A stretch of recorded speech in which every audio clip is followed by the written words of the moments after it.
we talked with Kevin Faulk last night on the Coaches Caravan as well. And, of course, a lot of people want to know who's going to replace Clyde Edwards-Helaire. And, of course, we spent really the first part of the interview talking about Clyde Edwards-Helaire, what he meant to the 2019 team and him being a first-round pick. And we both were thrilled to death for Clyde, obviously. And, I'm the president. I think K. Faulk might be the vice president of his fan club. But, as we know, you got to move forward. You got to have some backs ready to step up. Here is Kevin Faulk last night talking about those young running backs.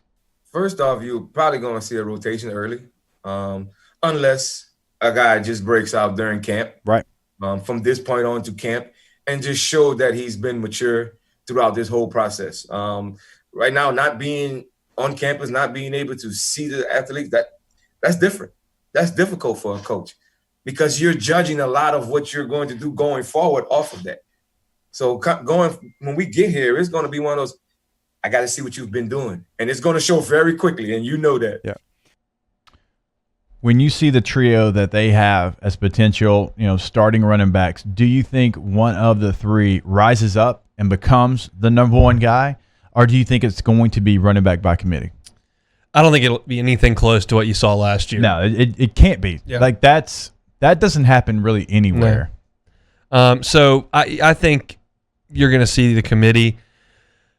I think it's a really talented group. Watching that last night and watching the Florida game and seeing TDP rip that 30-yarder for the last touchdown. The second last touchdown, Chase, I guess, was last, but just rip that thing up the middle. That's a big man who can run fast. And if you watch some clips of Emory, the limited time he got the ball last year, he's something there. Yeah, there's no doubt. He's the shiftiest of them all. Yeah. And he's got some home run ability. I really like him. And then I was extremely pleasantly surprised at Chris Curry against Oklahoma. Go back to the end of the Georgia game too in that 4-minute offense. He had some nice runs. I mean, he was running hard. He showed a little speed. He was physical.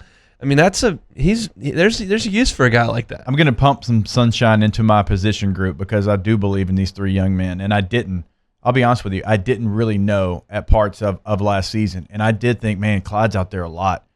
And I kind of joke about it, but I'd always see Clyde with the Fred Sanford kind of stance. He had his hands on his hips and his leg crossed because he was out there so much last year because he meant so much to the offense and he could line up and do different things. And it's okay that freshmen weren't ready. I believe they're going to be ready. And Chris Curry showed me he's going to be your physical runner. Now, Ty Davis-Price has the size to do it, but he also has some speed and he has some different abilities. So Chris Curry's your physical runner. Ty Davis-Price is a guy that can get 10 carries a game and be just fine. But for me, John Emery's your home run hitter. He's your guy that can do some of the things that Clyde did. He had to grow up a little bit last year. He was a freshman. We've all been there. I was there. You were eating. You weren't playing football, but you were there as well. And I think Kevin Faulk is the perfect person to get the most out of John Emery because John Emery respects Kevin Faulk. He knows who he was and what he did, right? So he's going to listen to everything that he says. And I saw John Emery grow up last year.